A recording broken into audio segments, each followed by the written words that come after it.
that such a use of nuclear weapons would bring about this, again, catastrophic response, which that the Ukrainians have decisively won the battle of enormous demonstrations in Russia. Vladimir Putin, who of course is in an incredibly desperate situation. There's nothing that Russia can do to reverse this situation. This could be the moment where Russia is finally declared a state sponsor of terror, perhaps even war crimes charges are levied against Putin. Well, the Leopard 2 is a great tank. And, you know, it's been the reason people buy it is because it is a terrific tank. Germany wants the U.S. to provide just a few first so that will validate, and then they could provide theirs. The United States alone has provided 126 155 millimeter howitzers. These are heavy artillery pieces. 750,000 rounds of artillery at this point in time for that particular cannon.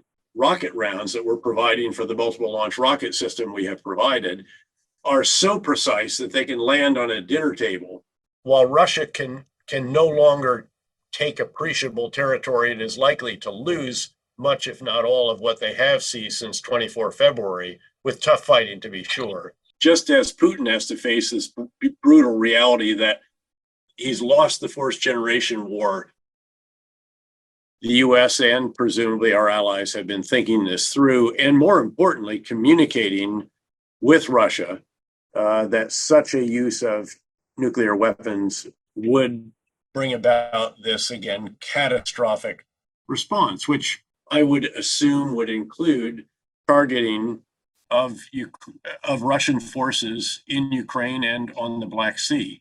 And it would, I am quite confident, be very, very devastating to Russian forces there.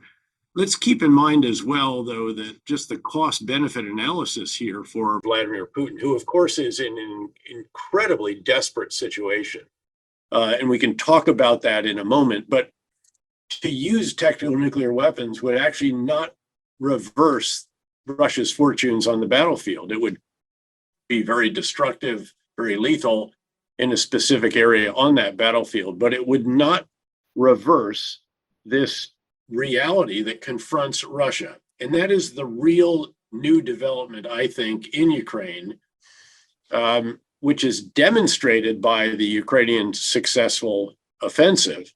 But what is behind that is the fact that the Ukrainians have decisively won the battle of fourth generation. In other words, from the very beginning, they mobilized completely.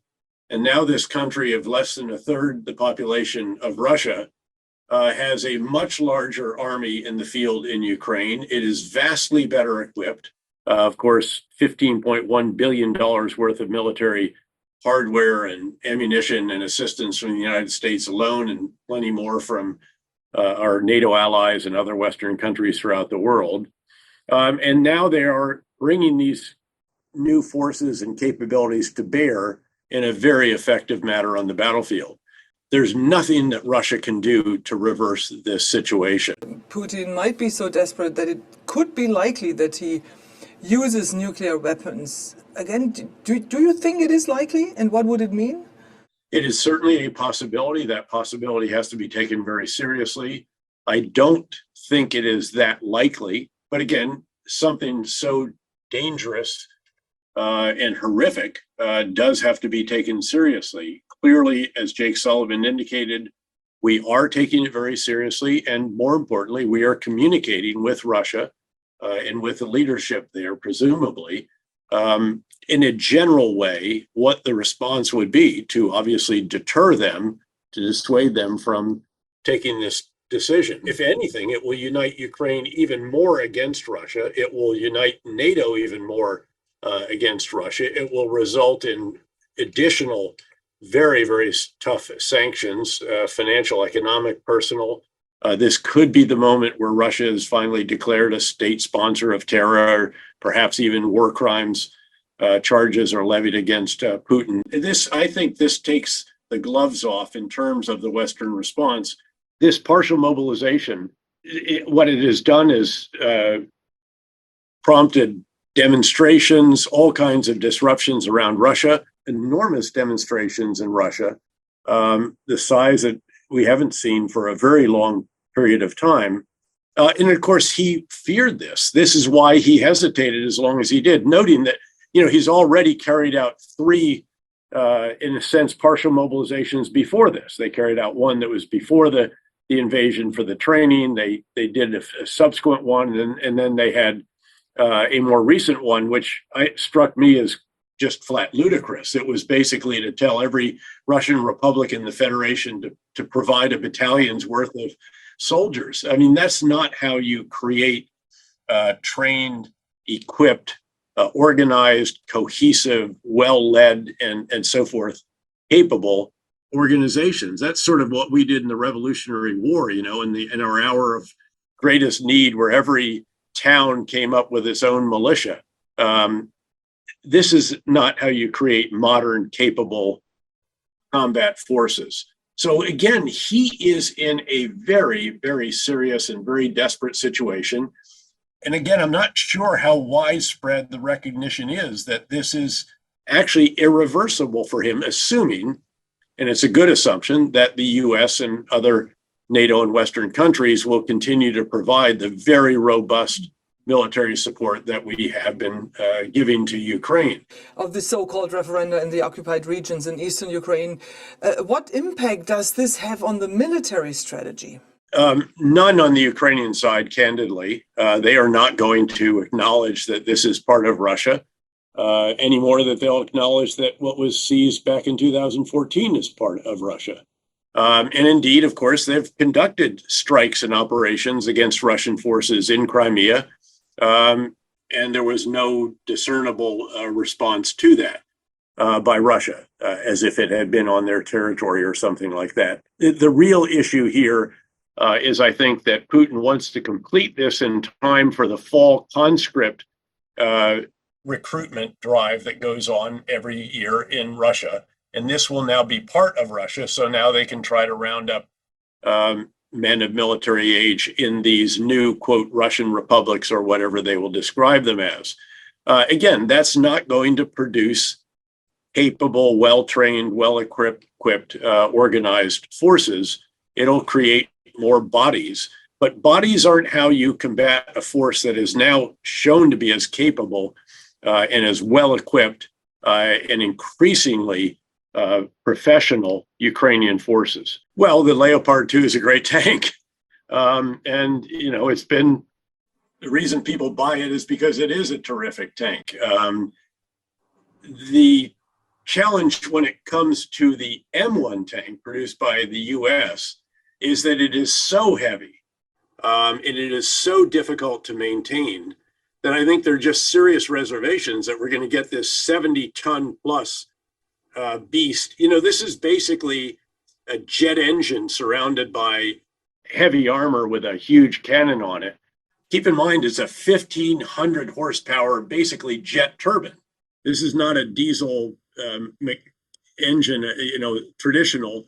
And having had lots of M1s in units under my command in combat, I can tell you that the maintenance requirements are enormous. You have to have all kinds of diagnostics, very highly trained technicians, mechanics, and everything is so heavy, and they're literally much heavier than any other tank in the world. So you have to then also not only do you have to have an M1 tank, you have to have an M1 tank recovery vehicle, which is, of course, on an M1 tank chassis. If it breaks out in the eastern part of the country, you're going to have to get it back out to Poland to repair it. Well, then that means you have to have a lowboy that is sufficient to carry a 70-ton tank all that distance. Do the bridges stand up to this? Can the roads take it? Again, these are the concerns, I think, when it comes to the M1.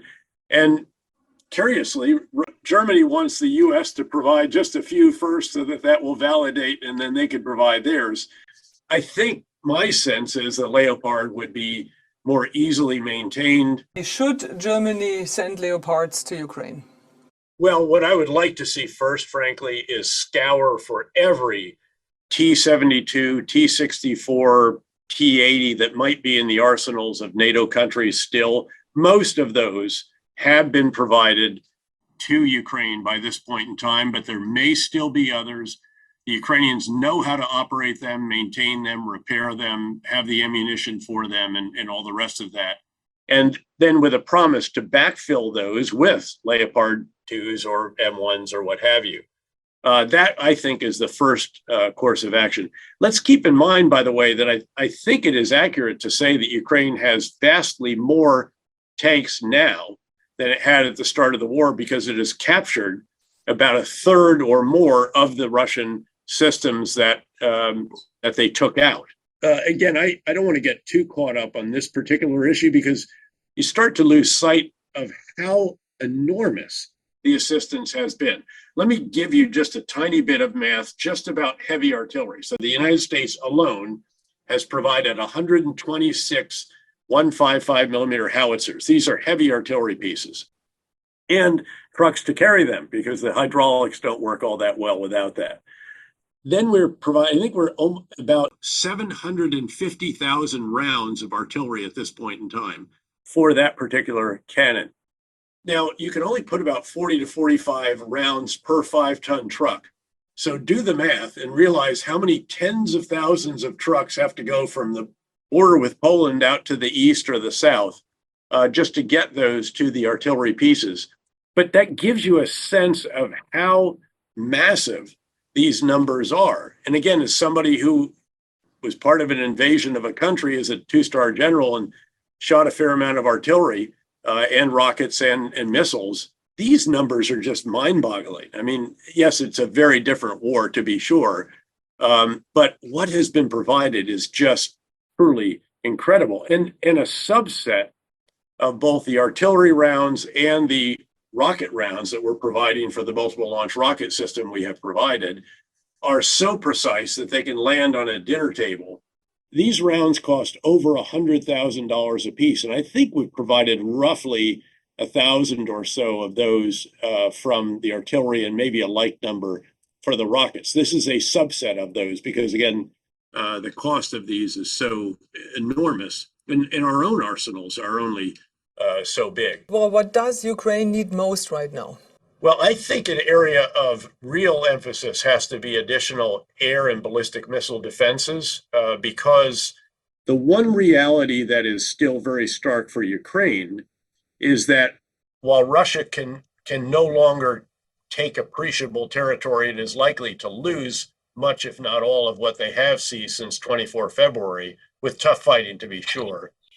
What Russia can and is doing is to carry out essentially punishing strikes. They can punish Ukraine with missiles and rockets, and they have been doing that. And they're going after civilian infrastructure in particular, power generation, power transmission, even hospitals in some cases, water supplies, all of this to make life difficult, increasingly difficult for Ukrainian citizens in those areas that are within range of these different capabilities. And of course, Russia has some that are very, very long range. So that's the brutal reality for Ukraine and its leadership, just as Putin has to face this brutal reality that he's lost the first generation war. And the implications of that are that his forces are going to lose the vast majority, if not all, of what they have gained since 24 February. When that does take shape, I think another important element will be the NATO countries pledging to ensure the security of Ukraine, and perhaps actually inviting Ukraine to apply for membership in NATO.